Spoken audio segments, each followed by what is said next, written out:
Are we both in frame? Okay. 25, 4, 3, 2, 1. Welcome to the human condition.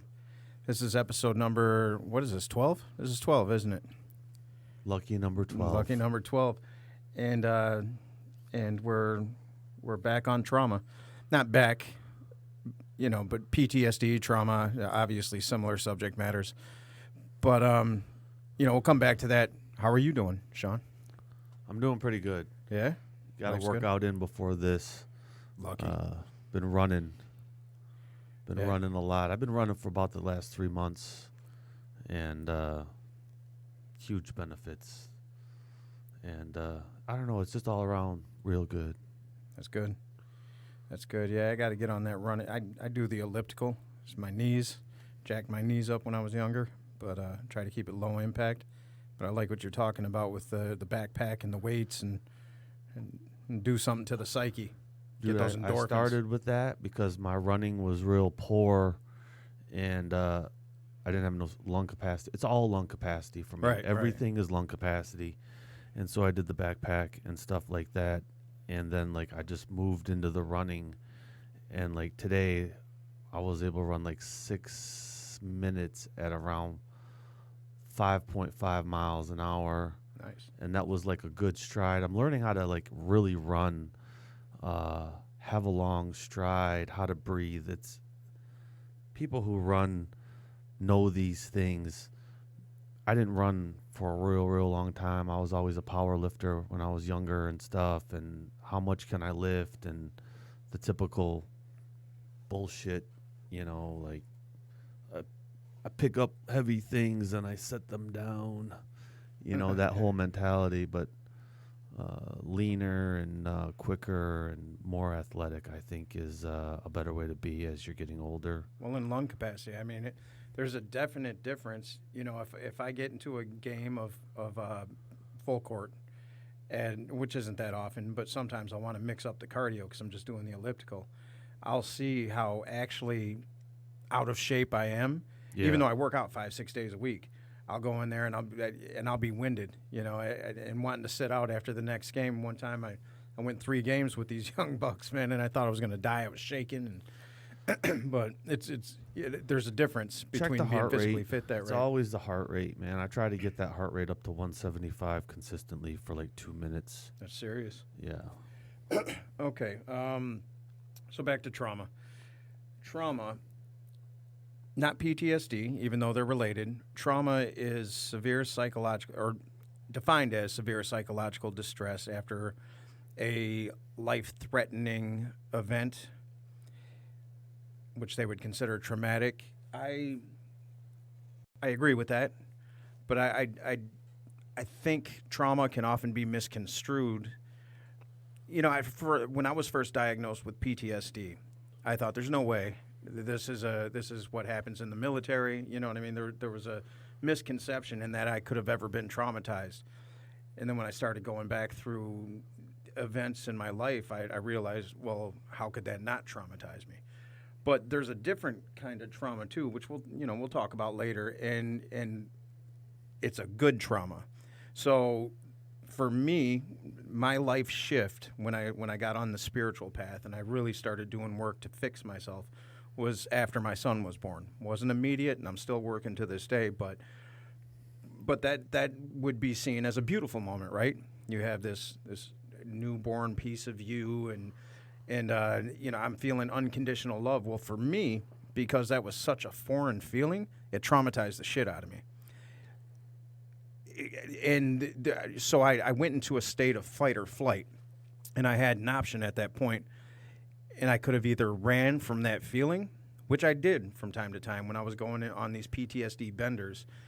That's what it was. I was running from that and other things too, but this connection to this being was so intense that it traumatized me, but the trauma worked in a good way because I decided to stay and fight rather than fly from it, which helped me understand my father. It helped me understand him deeply because I know for a fact, I think there's an innate understanding or feeling when you have a child, or this could go in passion too. If you're passionate about your work, it's like having a child, this connection, this deep connection where you feel responsible, you feel purpose. And I look back at my father, and I think a lot of dads who wind up becoming deadbeat dads or people that abandon their purpose, they run. They run because it's so intense. To stay there and fight would might kill you, and that's the feeling that I got. For whatever reason, I chose to stay and fight. I know my dad flew as fast as he could, and he became, on the surface, what some might consider a monster. I chose to stay and fight. My battles, which were primarily external up until that point, I would fight with people at the bar. I was an asshole to whoever my girlfriend was at the time. I didn't know I was doing this. I was just reenacting what I saw as a child. But when my son was born, I turned it inside, not intentionally. I'd like to say I'm a genius and I made that choice, but it started. The battle turn, it went inward in an effort to at least present myself in a way that was favorable to my child, this infant child. And I didn't always do that, didn't always win. But it was traumatic nonetheless. In the same way that alcoholism is traumatic, in the same way that addiction is traumatic, in the same way that any compulsion that drives you to the point of self-reflection is traumatic.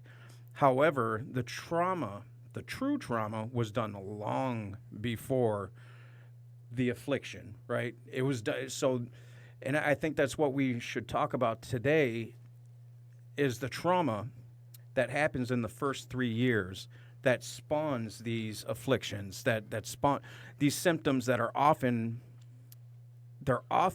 misconstrued as the focal point. This is what needs. Okay, you drink alcohol, and you do it in an abusive manner. You're an alcoholic. Let's deal with the alcohol, and then the trauma gets pushed under the rug. The shit that actually caused it. Because if you look, and you're in the program, anybody that's been to the brink of death with any substance or any compulsion and ruined their life as a result of it, and it suffered these severe external consequences, there's trauma there. There's always trauma there. And sometimes it's not so on the surface. Sometimes it's not something that's readily available to evaluate until these things happen. But it happens when you're a child. And it has to do with the relationship between us and our caregivers. 100%. Whoever our caregiver is, a child will attach to anybody who's there to give them to meet their basic needs. Food, change their diapers, So they're going to attach to whoever that person is or people. They're going to develop one of 3 types of attachment. It's going to be secure attachment, which is the good stuff. That's just, doesn't mean the parent's perfect, but it's a loving relationship. It's reciprocal. They can interact with each other. They can look each other in the eyes. When they get older, they can be honest with each other. There's no judgment, that kind of thing. And then there's avoidant attachment. That's where we'll get into this more later, but I want to get your take on trauma as a whole. And then I think I'd like to take it back to the starting point, because that's where it all is. At the end of the day, it's right there. Everything that we experience in a deep, visceral way is as a result of those first 3 years of childhood. They just manifest in different ways. I think so. There's a lot of different types of trauma. And I always think of, think about rape, abuse, being human trafficked. I think those type of traumas, it's like a record scratching in your reality. Like, it's loud, it's blunt, Mm-hmm. and it's Undeniable. impactful, like right off the rip. Mm-hmm. And depending on, the severity and the length and all that, I think the trauma is going to depend on all that. I think when we're younger and let's say verbal abuse, mental abuse, all these things, I think the initial witnessing or experiencing of the trauma is like a record scratching in the human's reality. Mm-hmm. But then as it continues on through the life, it's like, I think it's like a little record scratch, a little record scratch, a little record scratch, a little record scratch. And then you have a lot of built up trauma over years. And all that is being stored in the body. Trauma is stored in your organs. It has no choice. If it has no release valve. I think I told this story on the air one time, probably the PTSD, but one of the clinical supervisors at my work was telling the story about the polar bear. And the polar bear, they was up in Alaska, and they shot the bear. They tranquilized this polar bear so that they could tag it and all this research stuff. And then what happened is when the polar bear woke up, it just shook as hard as it could for like 30 seconds and then went on its way. That's how that particular animal dealt with the trauma of being shot by a tranquilizer gun and sedated. Somehow, some way, human beings didn't really pick up on that. There's a lot of ways there's trauma therapy, these EMDR, all these things. And some of these, like, I think EMDR, like, they require, like, you be sober for a while before you do it because it's so, like, in here that you'll be bringing up a lot of stuff you've forgotten about. So if I'm going to treat one trauma, the possibilities of other traumas coming up from the brain are almost guaranteed. So they always ask the person to be sober for about a year before they start that particular type of therapy. How many people are really going to be honest about that kind of shit? And then next thing you know, you're bringing up major traumas, probably still you doing a little substance abuse here and there. It's going to be impactful. Well, and here's the thing, too, is the way we compartmentalize, because traumatic things happen through life. That's the nature of life. As we would say in Buddhism, pain is necessary, right? Suffering is a choice. We have to learn how to alleviate suffering. We're going to run into painful experiences. Things are going to be traumatic. We're going to lose people that we love. That's just the nature of the beast. How we deal with that, with these traumas that are dealt to us throughout life, that has everything to do with our ability to connect. So a lot of people don't understand that you might have had on the surface what some might say is the perfect life. You grew up with the 2 cars and the happy family and the parents never divorced and all that. And for some reason, you're fucking up. You still can't seem to get it right. And you hate yourself for whatever reason. This goes back to, as an infant, our ability to connect with our caregivers. And this establishes the type of attachment that we will carry throughout our life. So it's anxious attachment, it's avoidant attachment, or it's secure attachment. They kind of speak for themselves. In the mix there, when we get to the PTSD level of the method for compartmentalizing the traumas that we experience throughout life, that's called disorganized attachment. That's me personally, that's what I suffered. Because my primary caregivers were both the source of my life, right? They fed me, they kept me alive. They were also the source of my trauma. My father, so it was, I learned how to not trust at a very young age. Here I'm getting food from my mom and love. Here, me and my mom are getting our asses beat and put in the hospital. You know what I mean? So in all of my trauma therapy, I'm looking at the surface stuff, right? Okay, so my dad breaks into the house, tries to kill my mom. I get out the window and I go call 911. I'm thinking that's the source. It's not really the source. Was it traumatic? Absolutely. But the trauma happened. It was established long before that. And if you look at any addictive pattern, and and I love, What Carl, was the source? what's that? What was the source? The disorganized attachment. My inability to connect came from the fact that I couldn't go to my caregivers with open honesty. And I was too young to even verbalize that anyway. But as a child, you're being programmed. This stuff's being so this is what I'm seeing. And just like an animal who they're going to stay there for their master, right? But that animal knows that that master beats the shit out of them. So you'll see a recoil, but it's going to stay right there because it has no choice. How else is it going to eat, right? So us as little human beings who have no moral compass, we're getting programmed like a computer. So even if it's not physical abuse, if you have a father that comes home and just doesn't want to be bothered by that baby, that's going to affect you. And if you have a mother who's going through postpartum depression and just doesn't want to be around that baby, that shit affects you in a deeper way than the surface stuff. Now, for me, when I got to the later traumas, I didn't know how to process that. The neurons in my hippocampus had already been rendered ineffective, right? Because of PTSD, this part of my brain had shrunk.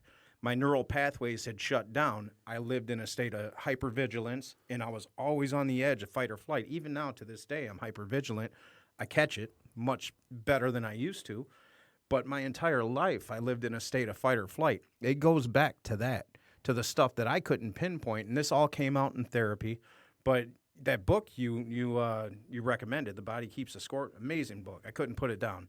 And there's a lot of medical stuff in there, but it really helped me to understand the way that my brain works. And, so when you're experiencing a trigger point, there's a part of your brain called this is the Broca section, then there's the Brodmann. So the Broca section goes offline. The Broca section is also the part of the brain that is affected when you have a stroke. So your ability to speak and process linear thoughts. Yeah.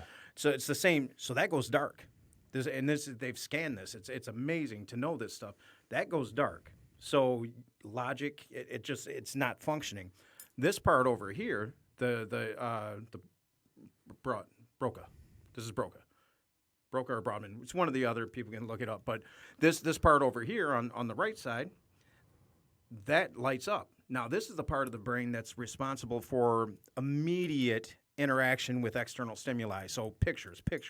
I see you. Yeah. This part of the brain lights up. And what that indicates is this part goes dark, the logical part. This part lights up, but you're not experiencing anything in real time. So, when you have this sensory trigger, for me, sensory, emotional, whatever, I start reliving the experience and the traumatic event in real time. And obviously mine's deeper than just base trauma, right? Right. But if you had that connection when you were younger, when you were an infant, you're equipped to deal with that when it comes. There's not this need to fight, flight, freeze, or collapse. Like those are your options when you're hypervigilant. That's what you're going to do when you're not equipped to deal with these things. So how could that not lead to a need for aversion or constant pleasure, right? Right. Like you need something to fill that space because you're just not equipped to handle this shit. And that book was amazing because I really started to understand how to navigate that part of the brain. I can see it when I start to speak. You put me in front of a camera, give me a script, I'm good. I'm in my element. You put me in a place where I have to speak about real shit about my life, I start to freeze up. And I know what's going on. Like this right here is starting to shut down, and I'm reliving this trauma of rejection because that's what I experienced as a child. Rejection, abandonment. How many times do you always constantly relive it? Yeah. But the thing now though is that I don't. It's not intentional, and that's the thing. It's so automated. Like all I can control is my response to it, and I had to get to a place to where I could recognize when that was coming. Prior to maybe a few years ago, I didn't even recognize. We talked about having high threshold for pains, right? For pain. Yeah. So when I said I was okay, I believed it. Like, I really didn't even know that shit was going on up here, and I had to put this system into place. This is a ridiculous amount of work to be a human. You know what I mean? Who the hell wants to do this? But I still have that calendar that, and I have I come out of my room and I look. If it's not X'd on certain days, I haven't lived those days because I haven't written. I haven't done these things that I know I should be doing, that I feel driven to do. So I've been neglecting myself. I have to monitor that because if I don't, I'm susceptible to the abyss. That's me, but mine's extreme. You know what I mean? That's mine's severe PTSD is different than just some basic attachment issues, but the source is the same. It's the same for all of us.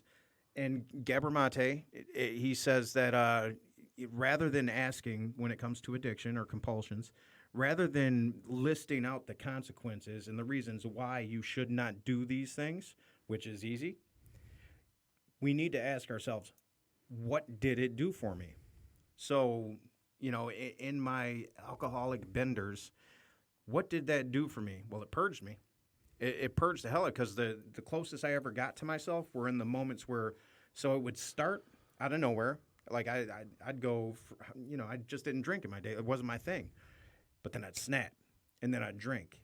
And it wasn't drinking for pleasure, because in all honesty, alcohol really doesn't do anything for me. It was only fun to get the girls back in the day. You know what I mean? It was the party thing. But when this started happening, and I trace it back to 2004, it was like this snap. I got to get out of here. I got to get out of here. I got to get the fuck. What's the thing that can black me out? If I grab vodka and I just slam it, I have no tolerance. I'm gone. And then this thing would play out in me. So all that subconscious shit would come to the surface, and I would emulate my father. In a lot of the ways that I remember him as a child, I would be a slob. I didn't want to take a shower. I would don't want to talk to anybody. I would break my phone, stay away from me. Really wasn't hurting anybody but myself, but the people who loved me were affected by it. And then I would snap out of it. And I would just go, and that's the first time I ever experienced what a withdrawal was. And I would go through this 3-day period where it was uncomfortable, but I was closer to myself, and let's just call it my God or whatever that is. Like the ego had been dismantled. And without that, I'm not here today. I'm not speaking about these things intelligently with you. So what did it do for me? One, before I knew that I needed to change things about myself, it gave me an instant gratification, this sense of connection, which I lacked. And I didn't know I lacked it across the entire universe. Like, I didn't know how to connect because it just was never taught to me, right? And when my mom was able to connect with me, she did it in fear, because she would get her ass beat for saying, you can do whatever you want to do. Don't listen to your father. You can't do that. So I didn't know how to connect, and I just lived that way. And any compulsion, be it work, be it, whatever, I would fall into habits real easy. Didn't matter what it was. Working out, work, script. I would write unhealthily to disconnect from all kinds of things, because I didn't know how to connect. I didn't know how to do it. But those provided, and even alcohol provided, this instant gratification. I felt this moment of connection. I didn't care about all the insecurities. They were fucking gone. They didn't exist in those moments. Did they come back 10 times harder after? Yes. Yeah, that's the effects produced by alcohol and drugs. Right. You give me a foreign substance into my body, or anything, I'm going to forget about a lot of stuff that, that's the whole thing. I drink to forget. I use to forget, whatever it is. Character defects, trauma, past experiences, shame, guilt, whatever. You give me a bottle of Jack, and I no longer am going to be thinking about that stuff. I might for a little bit in the beginning of the fifth, but by the end of the fifth, I'm not really thinking about that shit. You're connected, right, to something, not real. I wouldn't say I'm connected. I wouldn't. The way that I drink and drug, I am disconnected from all organic.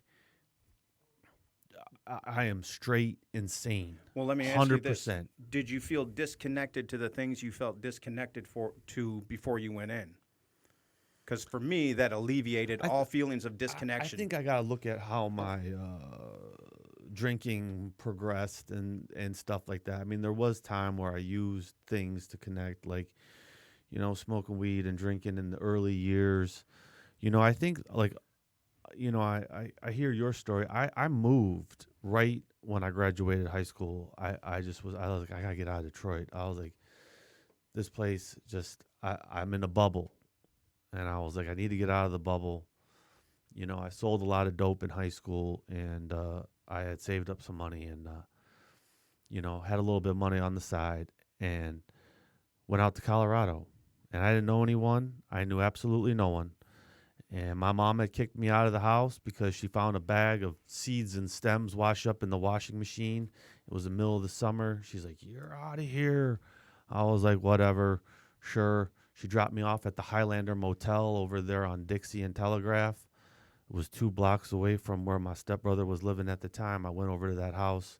We partied like rock stars for a week with him and all of his boys from high school and stuff.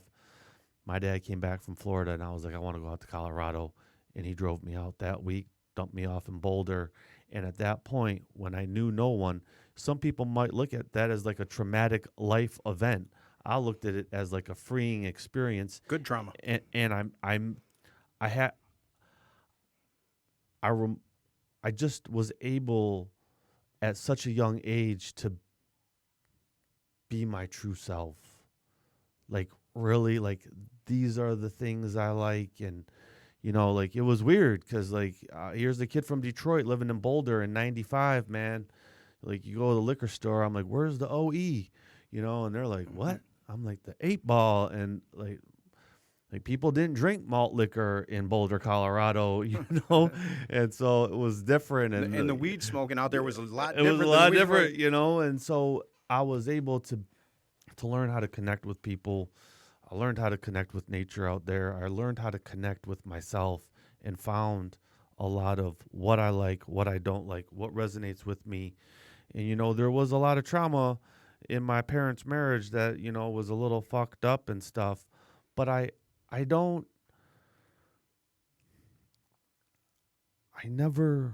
was always of the mind, like, I don't want anything to define me. I don't want trauma to define me. I don't want past stuff to define me. So there was a lot of stuff that I just self-medicated for a long time. But in the same way, like, I healed myself too, And I think that's what Gabramate asked, and that's the important question: is what did it do for me? And sometimes it's hard to find that answer, and you need to progress to a certain point to where you can actually step outside of yourself and look at the whole situation objectively, almost as if you're not yourself, and say, I think you gotta. You don't have to pinpoint those moments. I know it's been effective for me when I figured out what I was doing subconsciously, what it was. We can say we're running from things, but I don't think I was. I think I still reject, and we've talked about this before, I still reject a lot of the ways of the world, right? I'm not okay with the materialism. I'm not okay with the greed. I'm not, there's things that we should want to disconnect from, right? If we're part of that matrix, man, that's not good. You see the state of the globe right now. So I watch the state of the globe in my chair, and it's funny because people think that you are going to vote your way into change. I don't. You can put a Democrat in that White House in November. Not much going to change. Some social policies and stuff, but racism in this country will still be doing what it does. Gender discrimination, all forms of division, it will all still go on, but you just throw another name on it or a blanket on it and all this other stuff when you don't realize that the system is broken. It is broken completely. I think a lot of people do. There's a lot of people that don't. So when you're willing to go and get a new system, let me know. I'll be more than willing to help out. But, man, I don't know. I remember I did a campaign contribution, man. Talk about trauma. I did a campaign contribution for Bernie the last time he ran. And now, like, at least, like, 80 to 100 emails a day from the Democratic National whatever, or any Democrat that's running for politics. They just bombard my email. And it's just like, all I did was throw $20 towards Bernie a couple of years ago. And, it's They just keep those emails. right. And you got to look at the state of the world as it is. I mean, it's a traumatic world. And that's the point. I think our spiritual intuition knows what bullshit we live in, right? This is the human condition. This is what we talk about. There's a deep, deep need to transcend the bullshit. And if you're unequipped, you're not Christ. You weren't born in a manger. You're not told you're the Messiah. You're not told you have these powers, which we're not. There's still this innate pull towards something higher than the frequency that we're surrounded by. So if you're unequipped, you don't have the methodology to transcend these things in a healthy way. What alcohol or any other substance, and there's some substances that are actually good that you can use to elevate, psilocybin but your need to disconnect from the things you should want to disconnect from, we do that in unhealthy ways because we don't have a better way yet. So here's another thing. So we got this trauma topic going on, and we got methods of, like 12-step recovery, tell you the truth, helped my relieve a lot of trauma. I was able to inventory. I was able to drop It's it. huge. I was able to heal. God's always put really cool people in my way to bounce stuff off of for new methods of healing, which I'm truly grateful for. But then you have a certain segment of the population that isn't exposed to this stuff, right? Right. So you have this population that's not exposed to the methods of healing. So they're constantly, and those people are living in a traumatic world 24/7. And they don't even know they're broken. Low income, whatever you want to call it, crime everywhere, all the shit going on everywhere. They live in a trauma type environment. So that's what the world is. So they have no method. Their method is, I'm going to go to school, I'm going to get this degree, and then I'm going to bounce out of this neighborhood. Like, that's their healing method. That's what everyone's been telling them.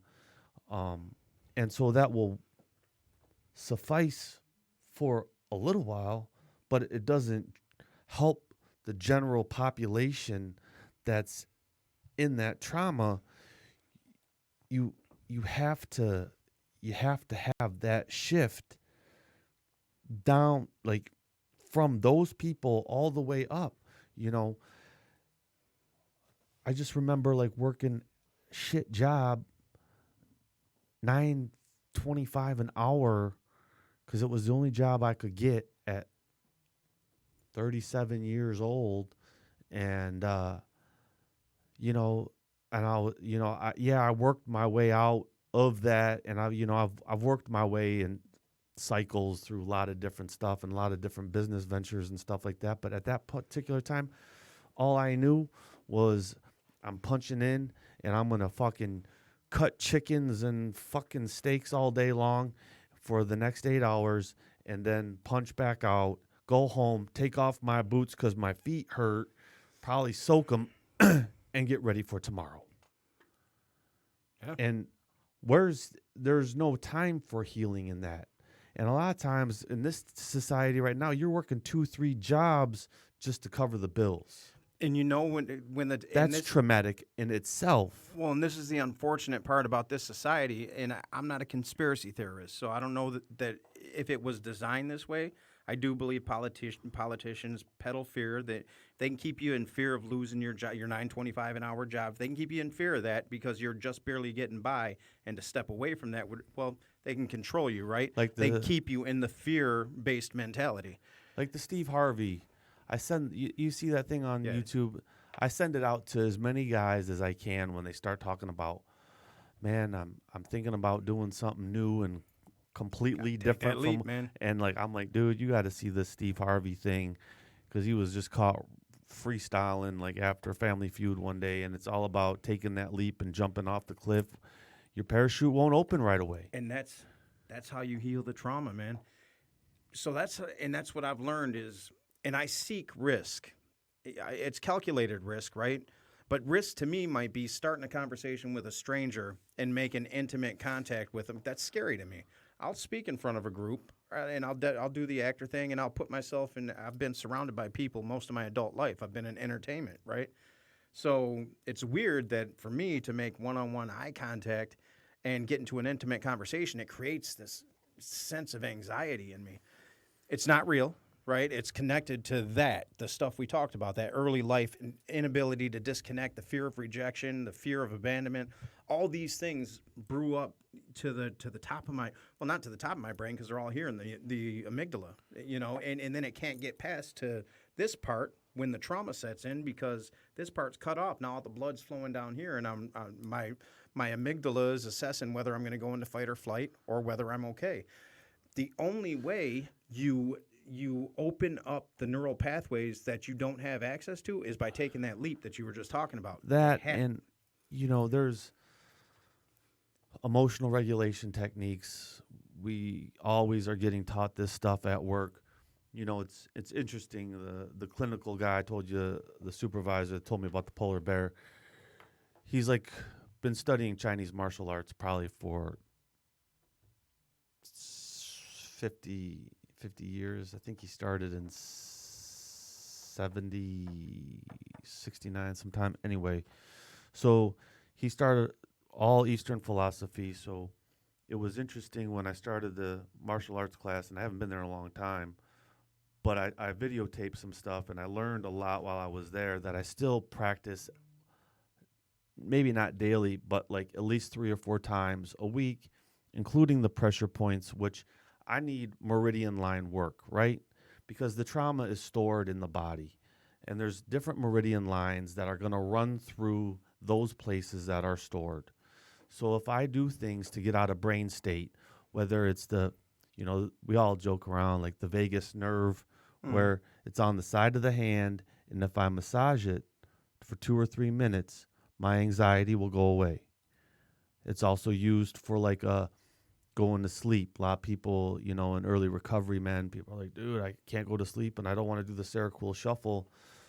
We give them some pressure points and stuff to do at night so that they can just go to sleep without having to like take 300 fucking milligrams of Seroquel.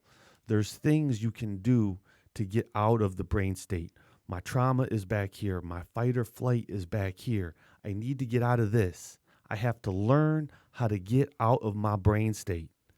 When I learn how to get out of my brain state, whether it's crossing meridian lines, martial arts, prayer, working out, taking the leap on new things, whatever it is, I need to do it, and I need to do it often, and I need to make it a practice.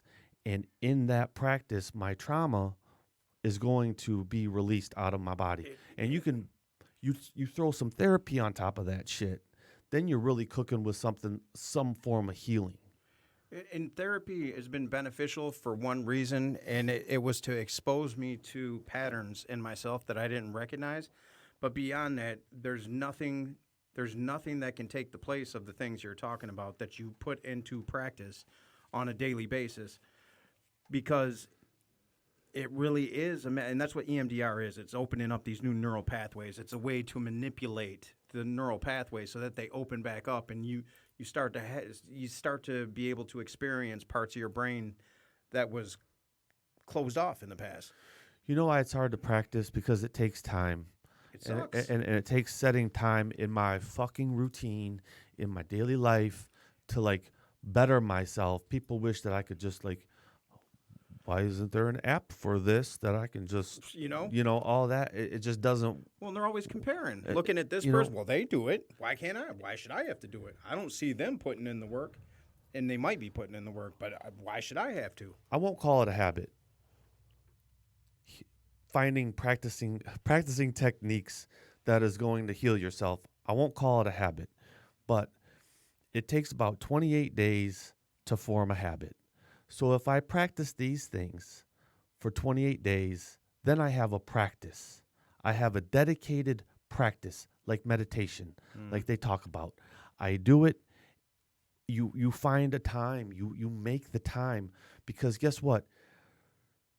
To get up out of where you're at, no matter how much trauma has beat you the fuck down, you want to get out of where you're at, you have to do a bunch of shit that you don't want to do. It's called change.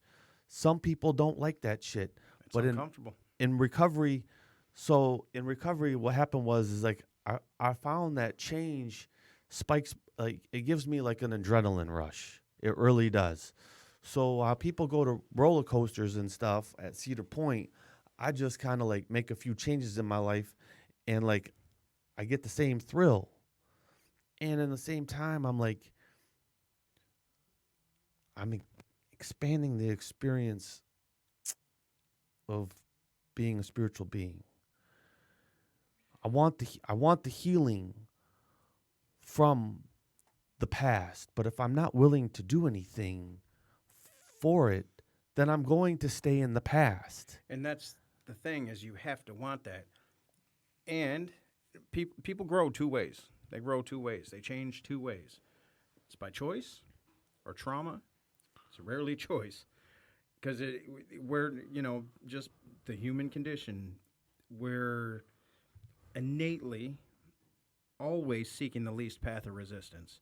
So anything that rattles you, you don't want to do. I mean, just naturally. It's counterintuitive for us to go against our own grain, and that's the problem with the different forms of negative attachment when you're younger, is that once you're programmed, and it's crazy how cycles repeat themselves, you're going to go back to that. It'll manifest differently, because for me, I would look at my father and the way he treated my mother, and I would say, fuck that. Anybody puts their hands on a woman, blah, blah, blah, blah, blah. But innately, subconsciously, I would seek out women that would allow me to be verbally abusive with them. Like there was no cowering in any of my relationships. There were some knives being thrown in each direction. What I realized later on is that subconsciously I was seeking that out, because that was what I thought in my head love was. That's just how it was. You know what I mean? I had to find out later through trauma, because it wasn't by choice. I didn't make a choice to say. I never once did I look at myself and say, you know what? The things you're saying and doing, that's just fucking wrong. You don't treat people like that. Never even thought it. It's just the way it was. So I was living out this pattern that I had been taught. It took the trauma in later days, trauma that brought me to my knees, that almost killed me. It took that to rattle me to the point to where I did that inventory that you were talking about. And I was like, oh, shit. So I guess a big question is, and this is, I think, the point that you're talking about, is those people that are trapped and they haven't been blessed enough to experience the trauma to rattle them to their core, to where they start to evaluate it, or even somebody exposing it to them in a positive way. Them, yeah. Because even a positive way, because I heard things, and there's things I go back to now when I was in juvie, when I was 14, 15. Those psychologists were saying things to me that make absolute sense to me now. Back then, for the life of me, well, it was always, fuck you, that bullshit. Yeah. You meditate, fuck you. You know what I mean? Because I knew everything. Of course you But did. I go back on that now and I reflect, and I'm like, man, they were right. So as much as we can, and that's why we do this, right? We do this because hopefully it trickles down to somebody who's in a place to where they're receptive to new information, and then maybe it can make a difference. And that's what being a light is. But I was an asshole.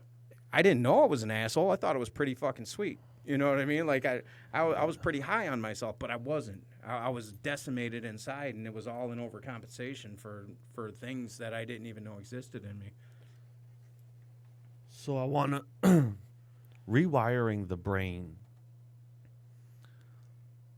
I'm going to say, is extremely difficult. You're But- impossible. Not to discourage anybody. I won't go impossible, but I was able to rewire it. Near. You know, for the drink and the drug, I was able to rewire it. for the way that I feel and my thoughts and worthlessness and self-defeating behavior, I've been able to rewire a lot of that. Mm-hmm. You know, it just takes what I said. It just takes practice. It takes being aware of my thoughts and my thinking. Ooh, ego fucking beating you the fuck down. Well, let's journal it. I'm going to journal it, and then I'm going to see, like, where did it come in at? Right. Where did it come in at, and why did it decide to do what it did? What makes it so imperative that the future and what my boss is going to do a week from now and all this other stuff or all the arrangements have me beating myself down, and I ain't even there yet. And I can project, like I could always project what's going to happen, or, you know, my delusions will get the best of me. My thinking is doing me. I'm not doing the thinking. And next thing you know, that type of shit takes me back to the past. So I still have to rewire what's going on now. And if I take a look now, like, so something caused a little insecurity, little fucking popcorn kernel seed thing, and it flew into the mind, and then it decided to bring some friends. Sprout a little bit. Next thing you know, you party. threw a little oil on that shit. Now it's popcorn up in there, and now I'm like, you know. But the truth is, I have today. Tomorrow comes when tomorrow comes. Have I done everything today to be a better human being, to heal myself from the past? Have I practiced my, you know, emotional regulation techniques? Have I journaled? Have I complimented someone? Have I helped someone? You know, leave each day better than you experienced it. You know what I mean? And just help the journey. And that's what we don't teach enough of in school. We don't teach any of it in school. We don't teach that. We're one for all for one. Get your A's. Step on the throat of your comrades so you can take a leap in corporate America. And that's the problem. That's the problem, is that, like you said, society, it's a traumatic society. It's traumatic anyway. If we are truly spiritual beings having a human experience, what the fuck is this? You know Welcome what I mean? to Andover. We teach you how to step on the backs of your fellows here to get to the number one spot. It's the American CEO. way. It's the American way, you know, and that's part of the problem. America. So we're sitting here talking about, well, what do we do to offset? What do we do to introduce people to concepts that make sense, that make this type of sense without them having to experience the trauma that we have? And that's really what has to be done, is that we have to meet them when they're young. We have to expose them to concepts like meditation. And you have to make them understand why meditation is important. Because for me, I read all the books, not all the books, there's plenty, but I read a ton of books on meditation. I understood the physiology of it. I knew why it was important. I know why it's important. Did I do it? Nope.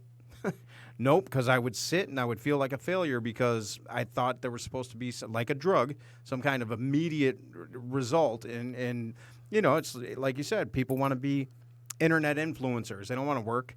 You know, they want this instant gratification. And even with meditation, I was looking for a drug for an immediate fix, and it didn't work like that.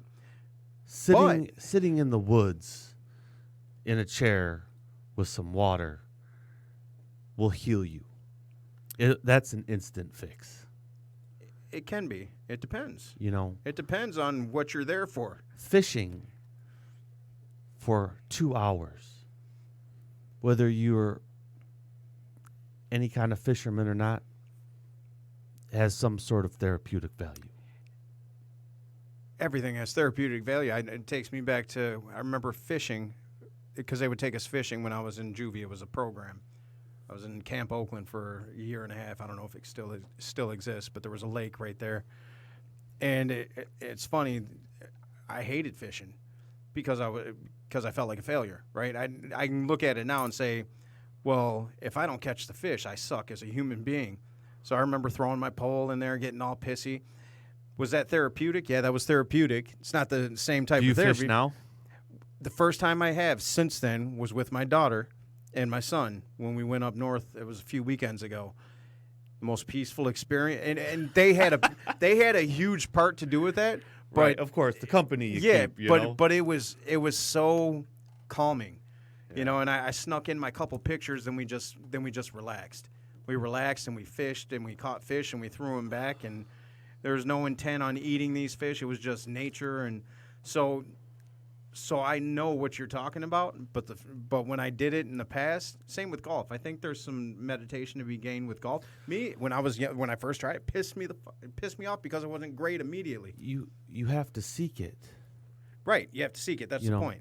So it's all in the seeking, right? I have to seek What are you there for? my healing. How much do I want to get healed? I always go back to, like, it's about freedom. It's about freedom for me. I want to be free of the ego. I want to be free of my thinking. I want to be free of the past. And how hard am I willing to work for that? But you're speaking and I'm speaking from a different level of consciousness. So when we talk about the kids, or not even the kids, the adults like me in my early 30s before I had my son, who did not believe that they were broken and could verbalize an argument to make you feel like an idiot, or at least in my head make the person feel like an idiot who was telling me that I was broken. How do you create seeking in a person who doesn't believe that they're broke or needs to seek for anything? When it comes to kids, a lot of times it's all about planting seeds. Right. All right, in group a couple weeks ago, new client, and I think he's like 17. Dad died when he was 5, heroin overdose. And we were talking, and so, he just was like, my dad died when I was 5, and I'll never get over it, and I'm never going to do this, and I'll be this way for the rest of my life. And I said, that's the stupidest shit I ever fucking heard. I was like, you just built in an excuse to use for the rest of your life. You just built in an excuse to fail for the rest of your life. And, I mean, he was getting all worked up and, he was getting ready to cry. But I wanted to present that you're holding on to this thing as if it's like a badge of honor, and that you're allowing yourself to be identified by it. I did the same thing. I know that space well. And in the same regard, I think he's getting a lot of benefits from it too, because poor me, self-pity, whip up a few tears and a few girls come over, oh, baby, it'll be all right. All that bullshit, it's been his defense mechanism for, 12 years. And so you have to, challenge some people, kids especially, because if you don't challenge them, if you don't plant big seeds, They're probably not going to challenge themselves. they're not going to challenge Right. themselves. Another instance, there was a girl sexually abused, human trafficked like a motherfucker. And I would always talk to her. She was in the group, and, I'd always talk to her and bullshit with her. She'd come in stoned like a motherfucker every time. And, all the clinicians would be like up her ass, like, are you high? And she just kind of like put her, do this type deal, like whatever. And like kind of just tell the clinicians to go fuck off. But she was all up in here. She's in the brain state. She's still in traumatic mode. Fight or flight? And Flight, freeze, or collapse. she's in freeze. Didn't really share much. She shared a little bit here and there. She shared more with me just in passing in the hallway than she ever did in group. But, it just, they ended up, because, she violated for smoking and all that stuff, she going to, lock up, and that to me makes no fucking sense It's either. counterproductive. You just been fucking abused and sex trafficked and shit. You got an SUD problem, so now I'm gonna go lock you up because you didn't comply with not smoking weed. So you treat a form of abuse and rejection and everything that goes along with that with another form of abuse. I mean, and I know there's rejection. therapy and everything and all that stuff, but still, and that was the part, because I remember telling my supervisor, why don't you go to EMDR with her, and she that Not ready. That girl ain't sober long enough to do that. She's like, it just ain't gonna happen. You have to want it. And and going back to the whole point and why this has been so heavy on my mind is I am a study of self-help methods, 12-step groups. I like to pop into anything I can. I like to derive different religions. I like to learn. I like to know, and I can only know what I can know, right? There's a lot more that I could learn, knowledge, but knowledge is finite. There's a limit to that. So I like to experience things and people and energy, and the common denominator, and the reason I wanted to talk about this is trauma, and I think that's known, right? But it's so complex and so individualized that it's often overlooked. And the easier thing to deal with are the symptoms of the trauma. If you suffer from mental illness, there's trauma involved. If you are prone to compulsive behavior and addiction, alcoholism, whatever the case is, there's trauma involved. We need to get to the trauma. And we need What's to the stop common denominator? trauma. I know, but what does that mean, the common denominator? It's all encompassing. So if you go to any one of these symptomatic things, there's one the common denominator, the thing that binds it all is trauma. All right. Kind of like it. I didn't know because I was thinking to myself, I was like, does every human being have a common denominator of trauma? Well, trauma is the common denominator. So does every human being have it? Well, we've experienced it. How we experience it is different. So, but I guess I'm talking about process and surface addictions, compulsive behavior, people that have mental illness. When we suffer, there is a common denominator to suffering, and that is trauma. Through this disconnection that we feel when we're traumatized, through that disconnection, we develop unhealthy attachments. And if you go to Buddhism, all human suffering is derivative of attachment, unhealthy attachment, the clinging to. Well, I think Buddhism is all about non-attachment to anything.